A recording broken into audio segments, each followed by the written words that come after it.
Leave the mixing to the DJ.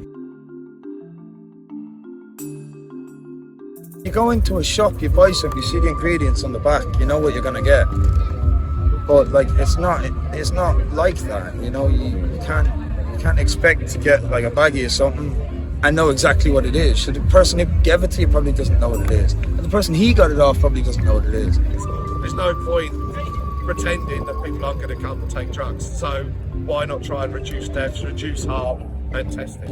It just makes sense to me. In the spirit of safety, if someone's going to take something, then I suppose if they're going to take it anyway, having someone help them ensure that they're not going to die from what they're taking it seems like a positive thing. The UK is home to 482 festivals, attended by 6.5 million people in 2022.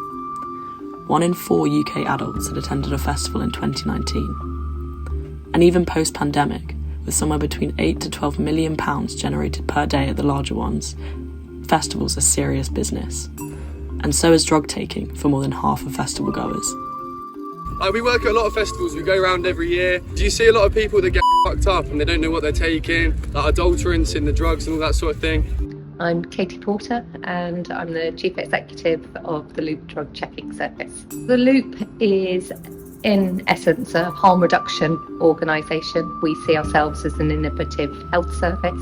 We are testing ecstasy tablets, pills, we're testing powders, whether that's ketamine, whether it's cocaine.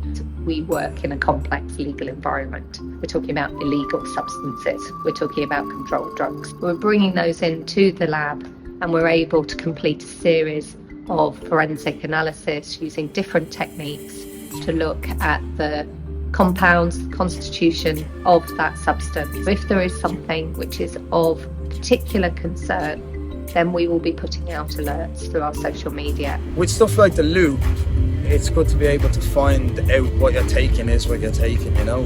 To be safe, that's mainly what it is. Clearly what we do is not straightforward. It can be quite controversial. This summer, new Home Office rules meant that festival drug test providers like The Loop had to apply for a controlled drugs licence. These can take months to process, and some festivals were only made aware of this new requirement just hours before the event was due to begin.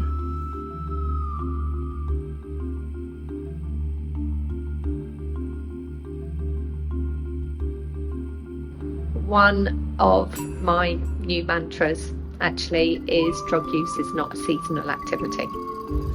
Well, where else would you do it? Don't know, like gigs and stuff? Like maybe, why not? Drug use and abuse is on the rise in the UK. Almost 1 in every 10 adults reported having taken drugs in the year ending June 2022.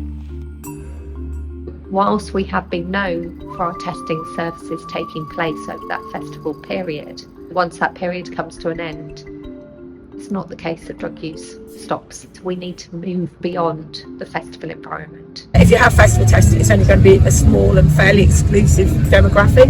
Our long-term plan was to be introducing drug checking all around the UK, but we were able to get the pilot set up in festivals first, and the end goal was to be able to have city centre testing because it will be more inclusive. Anybody can come, bring any drugs. This is actually thinking much more about bigger picture and longer term aspects around the provision of drug testing and drug checking services. Drug-related deaths are at an all-time high and have been increasing over the past 10 years. As society goes through crisis, more of the problematic patterns of drug taking will inevitably come out. As people are distressed, then more people will use drugs in a way to mask that distress. And in the midst of this financial crisis, there's going to be a greater demand on harm reduction and drug treatment. And my name is Matt Southwell. I was one of the UK's first generation of harm reduction workers. It looks like we're on the verge of a synthetic opioid, poisoned heroin supply crisis, which could suddenly see huge numbers of deaths in the UK. Synthetic opioids, which are coming into circulation in the UK. It's far higher strength than usual heroin in circulation. Fentanyl 40 times stronger than heroin, carfentanil 100 times more stronger than fentanyl. The nitrazines, which is what we're getting over here, are even stronger than fentanyl. What you take one dose, the next dose can kill you. And therefore there is increased risk of overdose, And unfortunately, we are seeing higher levels of opiate-related overdoses.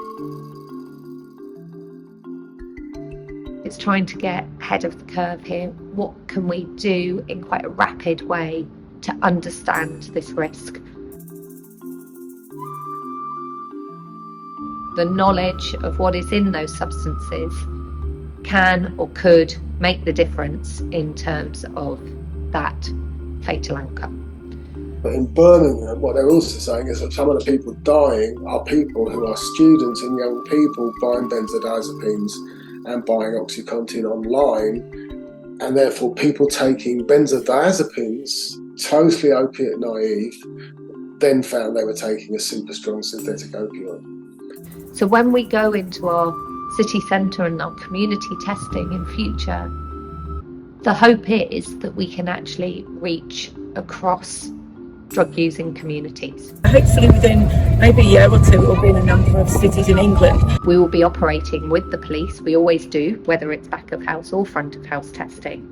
Yes, we might aspire for people to not take drugs. Yes, we might aspire for people not to inject. Yes, we might aspire for people to not, all of these things. But actually in the meantime, we want to keep people alive so they can make informed and positive choices further down the road. That's why even like little testing kits, being able to hand them out and not have to worry about the, getting arrested over a little bit of something, wrecking a career or something. It's crazy. People take drugs, don't they? They take Mandy, they take all sorts. I don't know what the kids are into these days. But you want to make sure what you're getting is proper, isn't it? At least. So, yeah, why not test it? If it was regulated or whatever, or there's harm reduction, so you can test it, people know what they're doing, everyone's just a lot safer, a lot happier. When you lose hope, then drug use takes on a different place in your life. Seeing friend after friend after friend dying, it's been horrific. The Loop has provided drug advice and consultations to more than 10,000 people. And harm reduction seems to be catching on. The UK's first drug consumption room was approved by the Scottish Government in September. Set to open next summer, it wants to tackle the country's drugs crisis and give individuals opportunities for treatment and recovery.